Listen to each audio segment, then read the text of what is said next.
Maana hivyo unajua kwamba wafanyabiashara huwa wanapata hasara sana, na hasara hizi huwa wanatokana na mchafuko wa maji au upepo unapokuwa mkali ndani ya maji.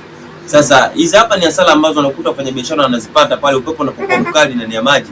Kwa hiyo unapelekea mpaka vifaa vya ambavyo viko nchi kavu vinaharibika na ambavyo viko ndani ya maji kuharibika kutokana na wimbi zinakuwa kali, upepo unakuwa ni mkubwa.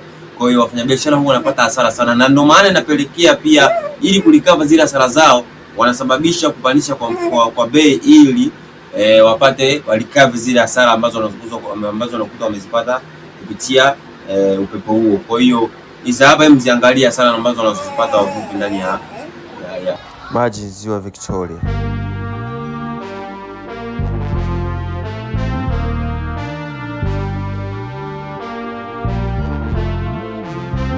Teddy Bear.